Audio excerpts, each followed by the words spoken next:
Is Genshin Impact too late to start in 2022?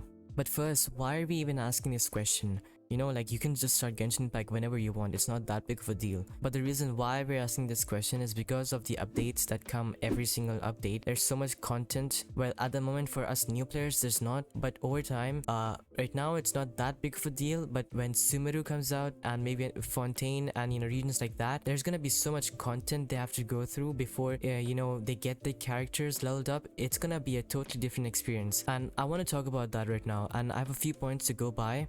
So let's begin. The first point I want to bring up is with every update, there at the moment there we can only explore 3 regions. That's Mondstadt, Liyue, and Inazuma.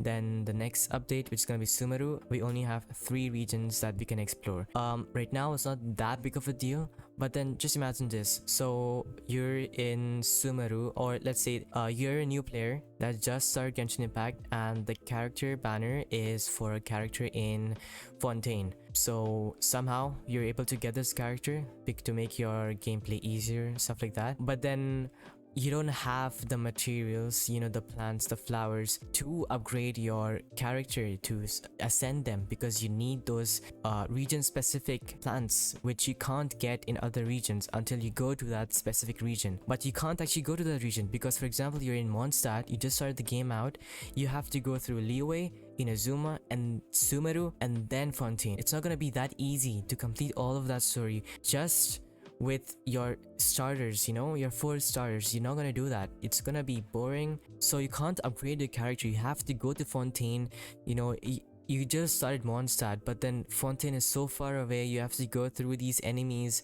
It's gonna be so much harder this way. For example, with every update there are new enemies. So these shadowy husks, they're pretty hard. Like, they are pretty hard, and now we're gonna see them in the abyss, so it's gonna be really hard to beat them because they're just so much better at defeating shields. Like, we have to play around them, while we also have to have our characters which can beat the normal enemies. There's so many things to play around just to beat the abyss, that when new regions come out, for example when Sumeru comes out, there'll be new enemies to do with the Dendro, and who knows what kind of reactions the Dendro element has with all these elements. So it's gonna be even harder to make themes for the abyss and beat it. And another example of this would be the Wolfhounds, in Mondstadt, in Wolvendom. They were not there before, but then after Inazuma, the island was called Surumi. Yeah, after that island came up, now there are Wolfhounds in Wolvendom. So that, and we don't like Wolfhounds, they are pretty tough, and so now the new players have to deal with them. And so another point I want to talk about is the character banners. They're gonna be something like when the big game gets bigger, there's gonna be a Sumeru, maybe even Fontaine, double banners.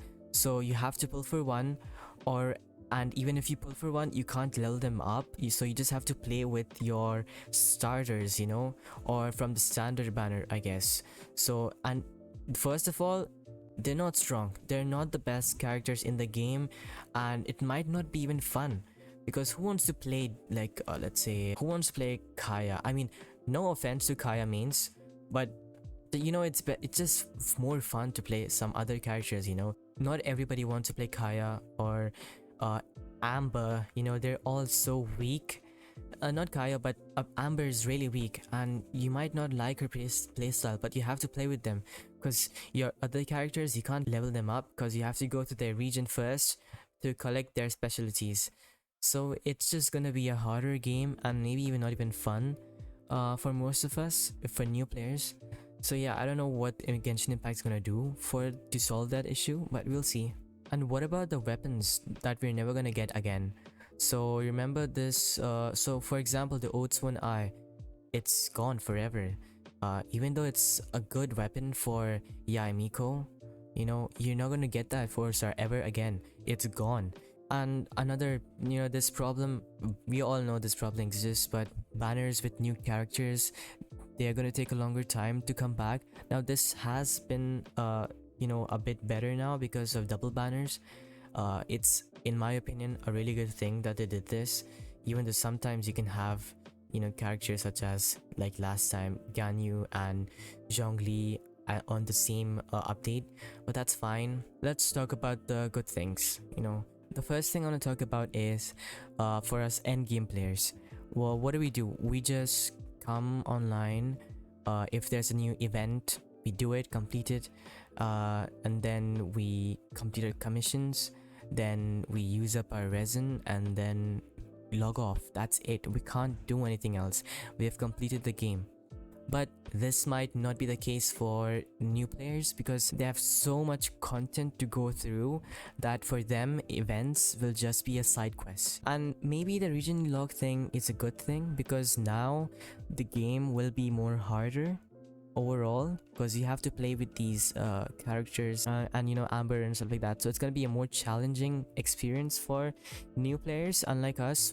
And so instead of the game being this end game, or like complete the story that you have, the content of maybe 1 month time, I guess, and then farm primogems. That's Genshin Impact for you right there. But instead of that, there'll be a new experience for new players. So for example, you're going through the story, you're completing your stuff, and a new banner comes out. You're like, oh sure, let me just get this banner. And instead of like what we do, where we save our primogems, every single one of them for the character we want, for them the character banners are just gonna be things that the characters, they're just gonna be characters to help them out complete the story for themselves.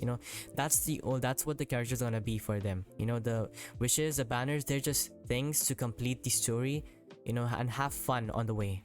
I don't know how to explain the experience that the new players will have, but I have a kind of image in my head that they might go through. Is it too late to start Genshin Impact? I would say at the moment, no, it's not. It's because new players can complete the game, and for them to fall into our cycle, the end game farming and stuff like that. But in a few months, I can totally think this can be the new thing. That where there'll be a point where new Genshin Impact will be something completely different. But those are my thoughts. We'll see what happens in the future.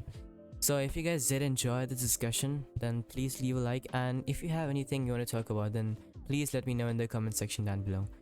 That's it for this video, and I'll see you guys next time. Bye.